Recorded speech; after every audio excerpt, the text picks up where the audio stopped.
All right, everyone, you can unmute, you can show your faces. Oh, there's my Robin. Hello, sister. Good job. It was so fun. It was good.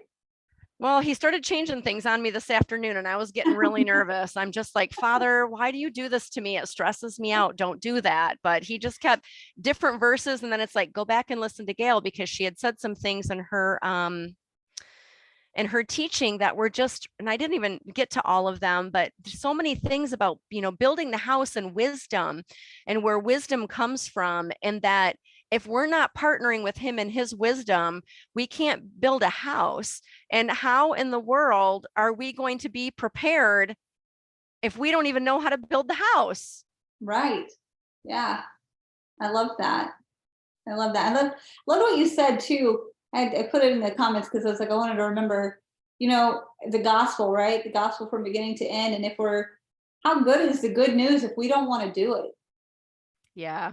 What kind of news is it that is so good that it doesn't draw you in to wanting to do it? I mean, that doesn't sound like good news. Well, one of the things that he really was talking to me about last night or just super heavy, I just was like, that we have to understand that there are two different gospels out there right now. Yeah. Our gospel is not the same as the church's gospel for the most part. They are, Jesus died, our sins are gone, yay. And that's the end of their gospel. And we know that that's not the full gospel. The full gospel is the Torah. It's the whole story from beginning to end. It's everything that he has created and promised in covenant relationship, Right. but people don't see that. But it's hard to tell people you don't know the gospel. But Robin and I were chatting just for everyone else's benefit the other night, and this is what I said to her. It's like, we almost should have, if you're in business or you've ever like tried to sell anything, there's like a 30-second elevator pitch, right? When I had in my slide, what's your gospel? It's like, if you met someone and you just had 30 seconds to tell them the gospel, what would you say? That's being prepared to give an account. And I got to tell you, ladies, I don't know. Like, I got to go back and do that homework because I don't know what if I had 30 seconds with somebody, what I would say.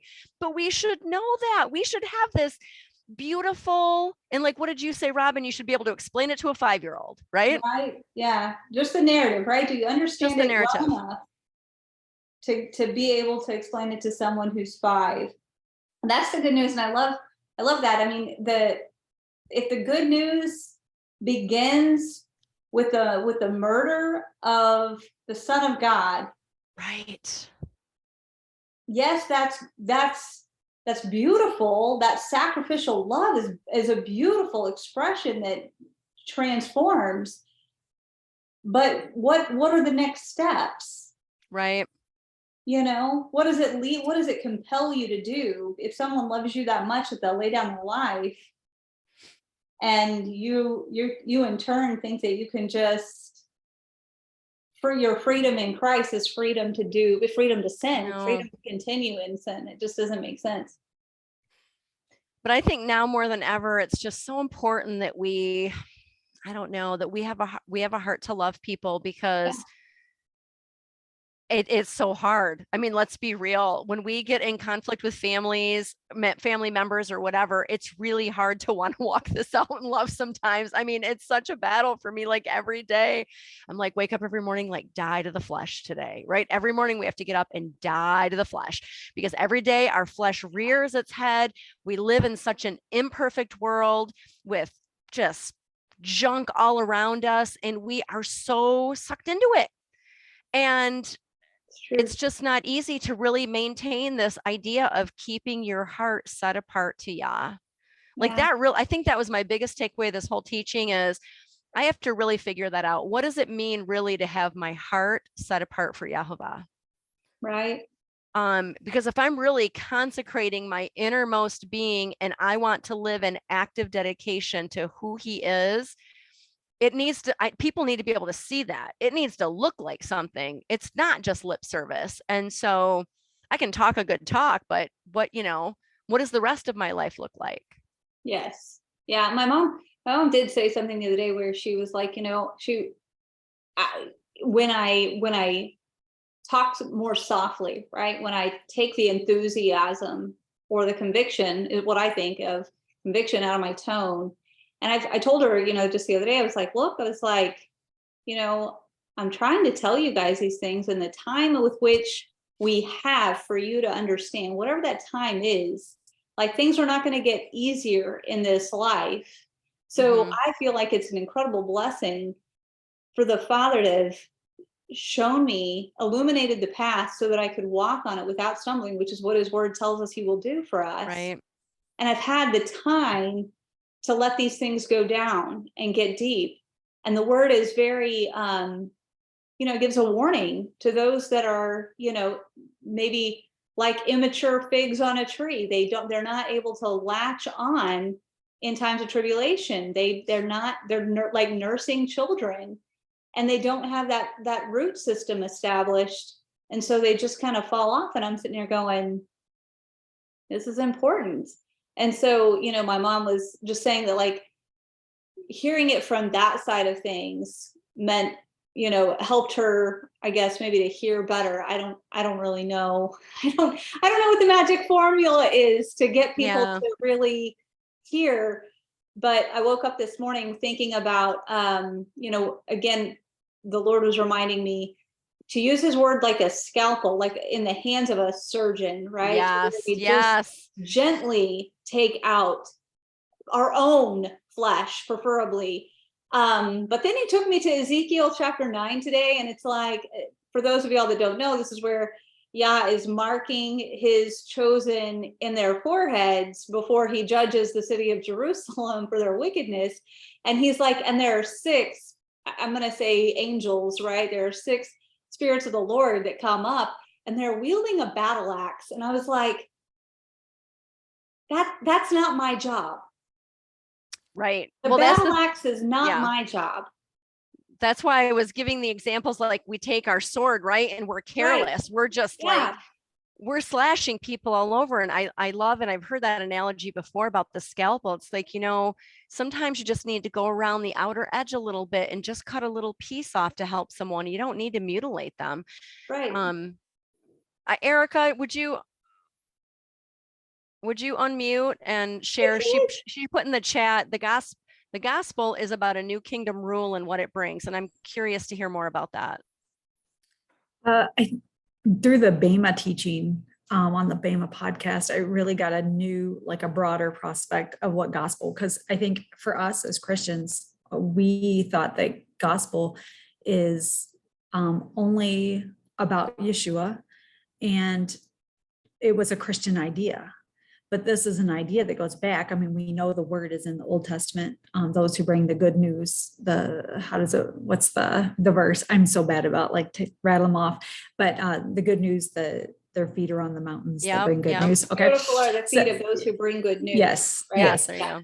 So we know that that's there, but the ancient idea, and then in the New Testament, the idea was that when there was a new kingdom that came in, they brought a good news. They brought a gospel that said, hey, this is what we're going to bring you. So like when the Greeks came in, they said, we're going to give you entertainment. We're going to give you healthcare. These are the good things that we're bringing you. That's why it's good news. Right. And so, but there's this war between the kingdoms. Is it the kingdom of empire? And just like you guys were talking about, like that comes with battle axes and the big swords and the things like that. So are we doing it to the detriment of the people around us? You're going to take the good news, like they're coming in saying, hey, we have a good news for you. But really, so they're saying we're bringing you good news, but they're doing it with war and battle and taking over, your country or your nation or your tribe, whatever that looks like. And I think for a long time, and this isn't, I don't even think like just a Torah terrorist thing, like as a Christian, right? When you become a new Christian and you may have that same kind of zeal, right? And you're everything, like, oh, like you can't do that. And you don't do that, like, oh, that's a sin, whatever, like, it's not, I think we see it as just a Torah terrorist thing, and Christians want to tell us that it's just a Torah terrorist thing. But I think all believers who are like, get a new,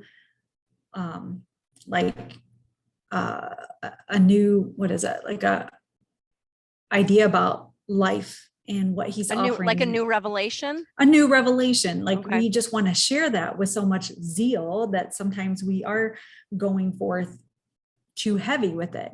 But the other kingdom that he presents, this is like the Bema teaching. So you got the kingdom of empire that is that battle and, all war. But the other one is, and stepping on people to get there. And the other one is the kingdom of shalom. So are we coming in with the kingdom of shalom? Those are our two empires. That is the world that we live in. Yeah. And, and I think even as we come into Kislev and this time of Hanukkah, that's what we're seeing.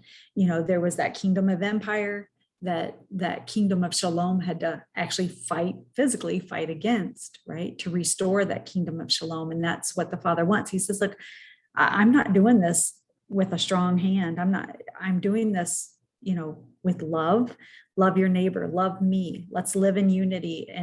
And so that's such a hard thing to grasp. But I think more and more in our movement, we're seeing that idea, I think early on, rather than having too much. I mean, just, you're only a few years in, Jen. So, you have already had your kind of reckoning with this, but you've got people back in the day, a good word, who reckoning, have lived decades with the idea of it's our way or the highway.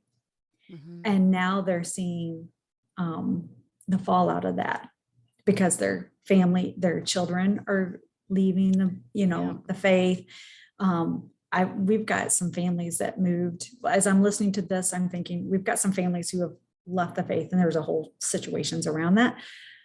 But some of the things that they're barking about was, that this faith put on them all of these restraints and all these things. And we were talking about this in a leaders meeting just last night. And it was like, we never told you to do that. We never, it wasn't us that said that, for Steve and I, it was not a my way or the highway. It was, we're just walking this out and figuring it out and remembering where we came from. 15 years ago, we were, we still had Christmas trees. In fact, not too long ago, we still had a Christmas tree. So I'm in no place to tell you, get rid of this and get rid of that and you have to listen to the Spirit and walk it out and how you're going to deal with your family. And it's not one way. It's going to look different. Well, and you say that, and this isn't necessarily related to the teaching tonight, but something that really came over me when you were talking about that is, we are spending so much time debating with each other on things that don't really matter. And I don't know, hopefully Charlie's okay with me saying this. I don't know how she feels about Zach Bauer, but he had a teaching that came out a couple days ago, and it was called something like "We Need to Be Persecuted" or something like that. And it was a really weird title. So you're like, what? I got to listen to that. Like, what is he saying? But the concept of the video was Satan is using all of this little division of these things as a distraction to keep us from truly being a light and walking it out in love. And when I thought about that, I was like, oh my word. Now, I don't tend to debate with anyone in the faith community. Like I was saying, even about the Tzitzis, I was nervous to say, because I don't want anyone to get upset, but for 2 years, I'm like, I don't want to wear those, things. And then all of a sudden I did a 180 and Yaz like, you don't understand what these mean. You are covered. You are, and I was in tears over it. And I would think I was even texting Robin that night, like, you need to watch this. This is crazy. But all of a sudden I'm like making them for everyone I know. I've sent Robin a pair in the mail today and everything. So I'm like, I want everyone to have Tzitzis now. A week ago, I didn't feel that way, but I'm not judging anybody for any of that. But, he reveals things to us in different times. But if we're all focused on, calendar and what name do we call him and all of this other stuff, then Satan is using those things as a distraction, because we need to have some level of unity, people. Like, things are getting difficult and we are trying to be a light, just like we are trying to build up his kingdom. The conference this weekend, were you on that, Erica? Did you go to the Wise Woman? Yeah. Phenomenal. Like, so many great speakers talking about basically all coming at it from different angles, but they all basically said the same thing. And I love when Yah does that. These ladies don't know what each other are going to say, but they gave this message of we have got to be building the house, right? That's the point. We are going to be building the house and we have to build it on solid ground, people. So let's pitch out all the stuff that doesn't matter. Let's be focused on what does matter and let's build it up in love and be a light, because that cannot be destroyed. That's something that Satan cannot destroy. But if we are building our house on sand and we are arguing about trivial things, we are not building a house that's going to last. It's going to come crashing down. Yeah. And there's places that are seeing that because their children have watched them fight and fight and fight. And they're like, what is this all about? Like, I'm done. Yeah, and we're over done. this. And they're out. They're out. But you know what? God says, train up a child in the way that he should go. And then when he's older, he won't return. It won't return void. He'll return to it. And so we have to remember to allow the Spirit to be the Spirit and to move in those hearts, and to not just go, well, that was clearly, you know, vanity, and we shouldn't have done that. And it's all for naught. This isn't the end of the story, right? Right. God's refining all of us. And so one of the verses from this week's Torah portion, right, with Jacob and everything, and Halisa pointed this out in multiple, I think it's a repetitive thing in her workbooks. And so it's definitely stuck with me, you know, the words of Jacob to Esau is, I've got to go at the pace of the nursing children. Yeah. And God has seriously pressed that in on me, because he's like, here's the reality. You know, Jacob wrestled with the angel of the Lord, right? And he walked away with a limp. And it's like, if you don't slow down, I will slow you down. And it's like, okay, so we grace upon grace, mercy upon mercy, and try to do our best to make sure that we are properly exemplifying the Torah, that it does look like love, because it is love. And I think that's the most frustrating thing, is just the fact that it's like, this is the most But love it's and compassion, but the world's definition of love is different. completely distorted. It's right. They have a definition of love that says tolerate everything, be okay with everyone, don't judge everybody, just let people live their life. And we're saying, I mean, my sister called me this morning on her way to work, and she was just kind of like, she hasn't really asked me about this specifically, but she's like, so why can't you just celebrate Christmas as a secular thing if you don't believe it's Jesus's birthday? And I mean, literally, I was like, okay, just stop and think about what you're going to say for a minute here, right? Because I was going to fire hose her. I mean, I was literally going to fire hose her, but I just kind of said, well, you know, if you really look at the origins of Christmas, they're just not good. I mean, even secular, I wouldn't want to do that. God just told us not to follow the ways of the nations. And I just left it at that, because I'm like, there's no point in getting into a debate, making her wrong, whatever. But I'm glad that she asked the question. It was just this opportunity.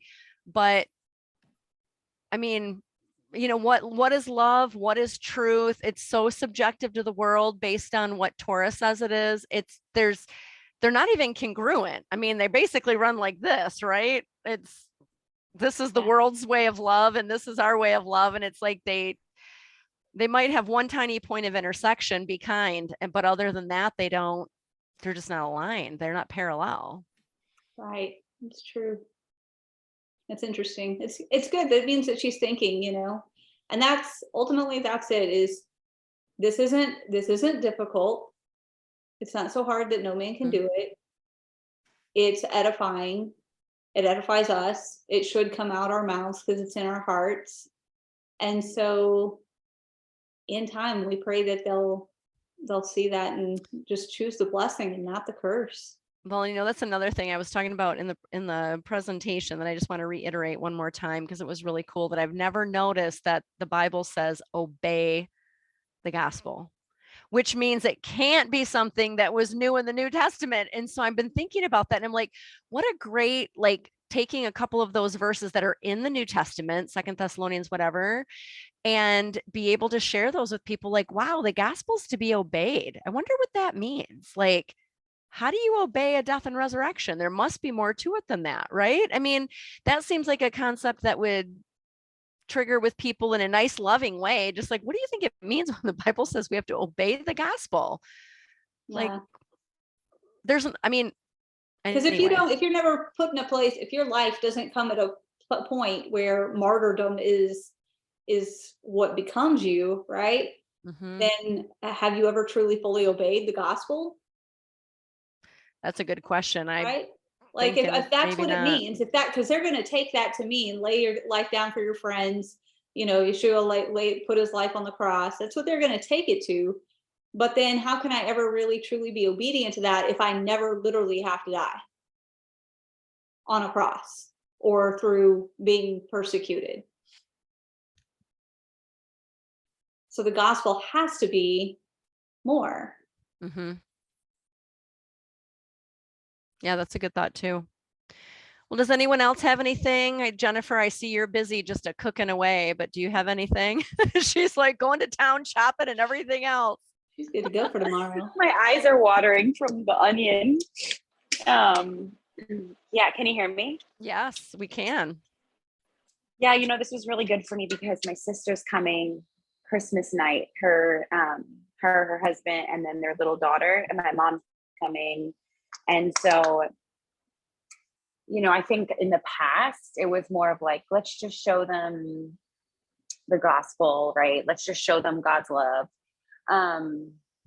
through our actions. But it was more of these actions like, let's just wear shirts that say, on Easter, it was like, God loves his peeps, like just outrageous things that I look back on. And I'm just like, wow, the way that I was trying to show her the Father's love was just not what Yeshua Mm-mm. has done, right? In Yeah. the gospel. But or maybe it was, just praying before we ate. Like, I knew like they think nature is their God. Mhm. So that's really, it's hard, and my sister just says all the time, like, it's kind of funny how like my daughter goes around with magic wands and your kids are like, oh, like, I'm sorry, we don't do magic, but they do it in a way that's out of love. Like, oh, we Yep. don't, we don't really watch that. Or, and so in my head, setting ourselves apart was always, oh, I know you guys don't pray before we eat, but we have to. And now I think, well, I don't really even pray anymore before we eat. We're just constantly praying throughout the day, right? Right. So there's so many things that I've changed over the last 3 or 4 years that I hope now that she's coming into our home, that she sees these changes. And I'm kind of practically thinking, what does that look like? Am I changed enough through Torah that she will see this edification, that she will see the change? Almost, I feel born again, to be honest, coming from just mainstream Christianity 3 years ago to where I am today. But will other people see the fragrance of Messiah? And what does that look like practically? Yeah. And so my husband and I are going to sit down and have a conversation about that, because I want her to notice those things. I mean, she's going to notice when we have no Christmas decorations and we don't have a tree up and those things. And I honestly don't even want to get into that. I haven't seen her in a long time. Does she know that you don't do Christmas? I mean, or is this going to be a shock to her when she shows up? Yeah. So they're flying in Christmas. This is one of the things that you said in your other class, like, don't catch people off guard. Don't catch people off guard. I meant that in my last class. Don't do it. Tell them beforehand. So Make it comfortable. Are you so they're flying in? Oh, say that again. Sorry. Are you nervous to tell them? I mean, what is she? I mean,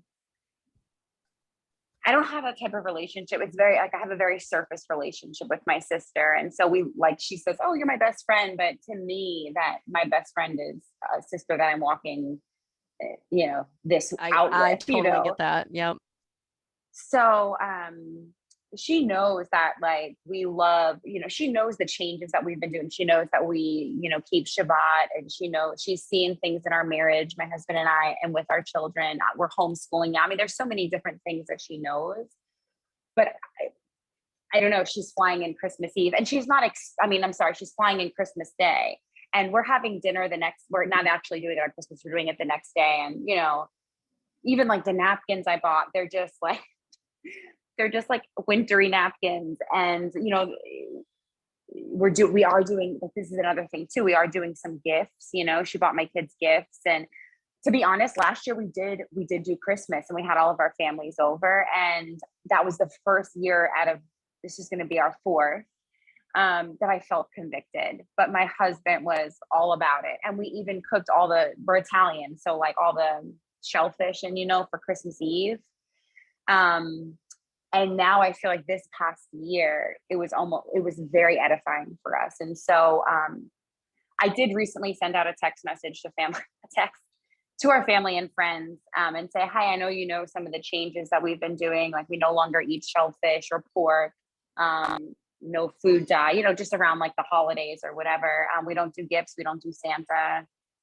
And that's still heartbreaking to my family, you know, that we don't do Santa. And that's something that's just like, it's just like they care It's more about the mind-blowing, Santa. isn't it? Yeah. Yeah. And I think for my husband too, like my husband and I were talking about even Christmas music, right? We were like, my husband said to me yesterday, like he just was convicted this Christmas about Christmas music. So there's still some things that we're like still trying to figure out together, right? Because it's two people growing. You know, we both, you know, came to mainstream Christianity together when we got married like 10 years ago. Before that, we both had no foundation. So our families have seen these changes of like, ooh, they're joining a cult. And then now they're, you know, becoming, you know, when we got baptized in a huge mega church. And then we went from that to, you know, starting a plant church, you know, or whatever it's called.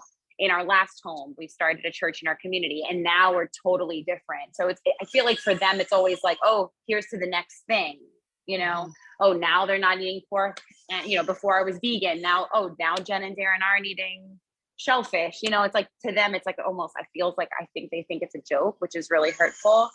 And sometimes for me, I'm even thinking and praying that for myself, like I know this is where I need to be. I know in the beginning, before I found the Rooted Cafe, I'm like, does anybody else think like this, or am I going crazy? Right? Because I didn't know this was actually a thing. I just was reading my Bible, doing Passover. My mom was like, I always knew you had some Jewish roots in you. I'm like, Mom, this is not why I'm doing it, you know? Like, so anyway, I think I do sometimes feel like I am leading two different lives almost. And I'm still kind of mourning a lot of the things, you know, not mourning, what's the word? Grieving, right? It's a better word. Yeah. Yeah. So, but it feels right. You know, it feels like I know this is where I'm supposed to be. And my husband and I are on the same page. That's a blessing right there. Yeah, exactly. And of course we're convicted of different things at different times, but overall we're, you know, both. Yeah. Well, I'll be curious So to this hear has how been it really goes helpful. with your sister. You know, when I think Yeah. everybody, like all I can tell you, like in love as another sister, is just do not be influenced by anything of the world. Make sure that you're taking it all before the Father, because I know that family can have a very strong influence on what you do and do not do, Yes. because they can guilt you and make you feel a certain way. But this is usually what I tell people. It's, you know, we don't have to please people. We do need to please Yah. His opinion matters. People's opinions don't. And I know that that's hard, like a hard concept for people. I mean, I get that, but I think one of the convictions I got early on, which I'm super grateful for, is people aren't going to understand. They're not going to like it, but I can't care. And he gave me that right out of the gate. So when I first told my family, but that's why I was also very contentious, right? That's why I was always very like harsh, because I knew that they were actively talking about me behind my back and saying mean things and, you know, telling everyone I've joined a cult and I've lost my mind and all of this. And I knew the conversations were happening. So every time I was in their presence, my defenses went up because I knew what was happening back there. But ultimately, I just kept telling myself, you know what? It doesn't even matter. Like, even, and that's how I felt about the conviction of Zeet lately. It's like, Father, I'm sorry that I felt ashamed to wear something that represented you. Like, this is nothing to be ashamed of. And I'm not saying that everyone should have that conviction, but he's been putting that on me for a while. And I've talked about it for a while and asked different people questions, but I've always found a reason not to do it.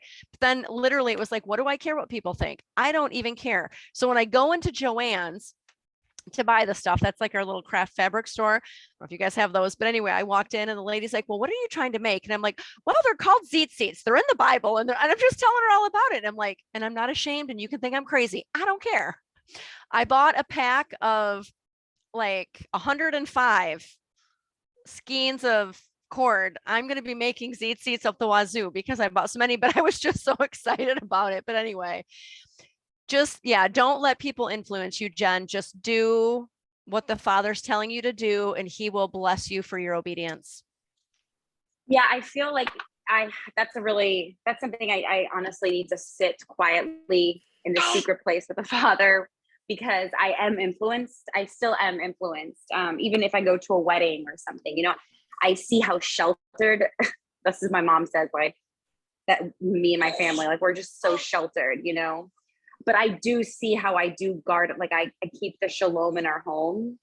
I'm very, I've listened to a bunch of the classes too. Like, I'm very, what comes in my home, my husband and I are very, I don't know, we're prayerfully, we pray about everything, and so when I do go out in public and I see how the world is, sometimes I am shocked to the point where I'm like, I'd rather just stay here, Yeah.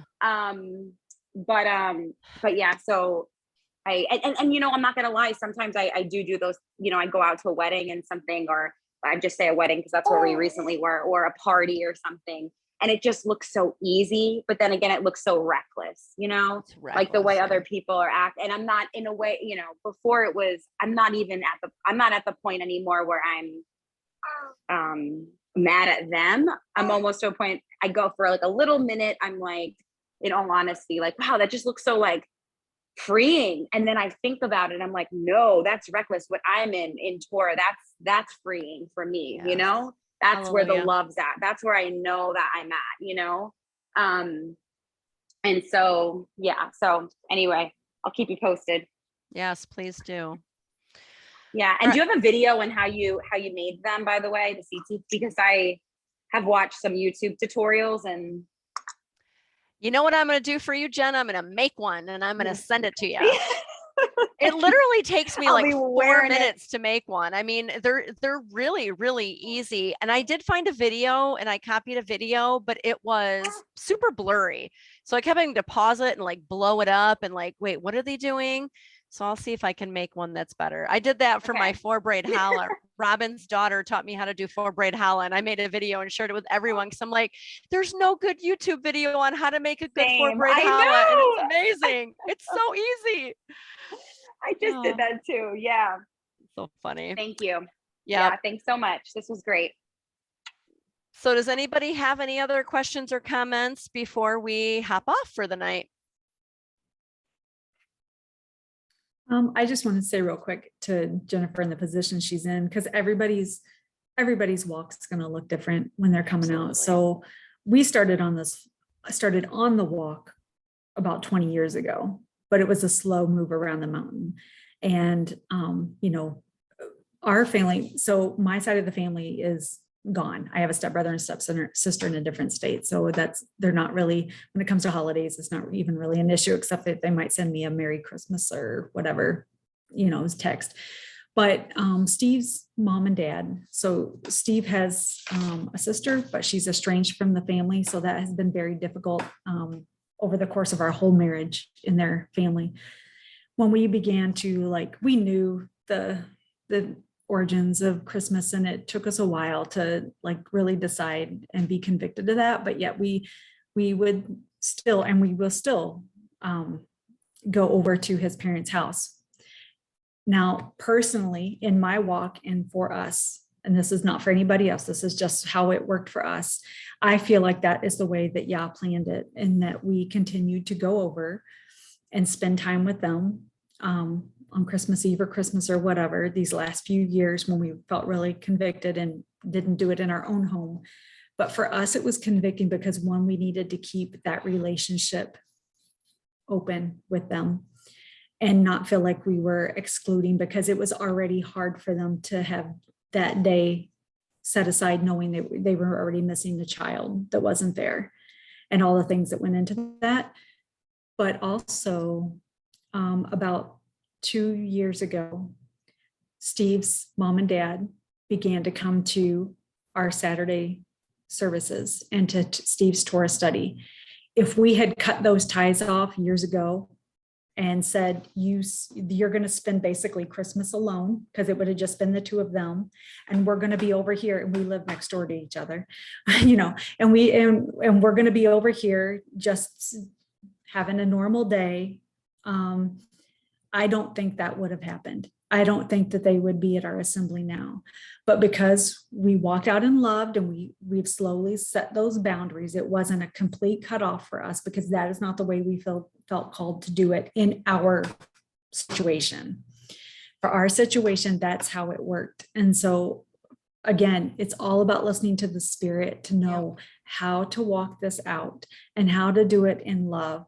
And we knew they're strong Christian people. So it wasn't that they didn't love Messiah or they were doing a secular thing or whatever. They knew. Now his mom feels way more convicted than his dad does. He shows up because he wants to support my husband or support the kids or whatever. But he is not convicted to keep a Sabbath day. Like that's not, but his mother is opening eyes. Last year, she did not put up a Christmas tree.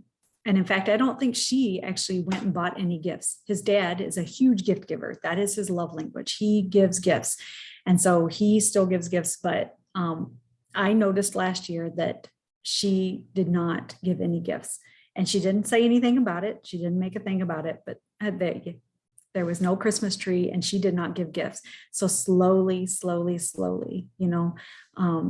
there is work being had there. So sometimes we want it right now and the situation's resolved, but sometimes we just have to listen to the Spirit to see how we're going to invest in this so that the future outcome comes out in a more positive way. Great testimony, Erica. And I've heard a lot of people that have that same testimony where they just, it was so important for keeping the ties. And then whether it was parents, I don't remember some of the other testimonies, but whoever it was, usually it's family members that eventually they come in because you're walking in love. You're not condemning, you're not terrorizing, you're not making them wrong. It's just a totally different thing. And don't get me wrong, because there were many years where my youngest daughter, she called everything pagan. So when we would be at their house, it would be like, that's pagan, that's pagan, that's pagan. So now it's funny, but then it was like kind of an issue. Well, and the thing is, some of those things are pagan, and it's not that that's not true, but what is the benefit?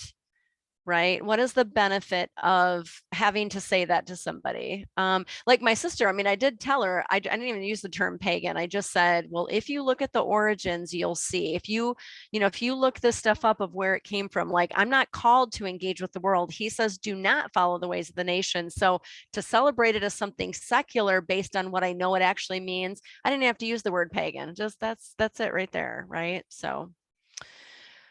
All right. Well, on that note, Kimberly, thank you for being a phenomenal co-host. Thank you everyone for joining so much. I appreciate all of you. I hope that Yah blesses you abundantly for the time, and he gives you this time back in your day, maybe tomorrow. And if you're listening on the replay later, thank you so much for joining with us and sticking through to the end. So have an awesome night, everyone.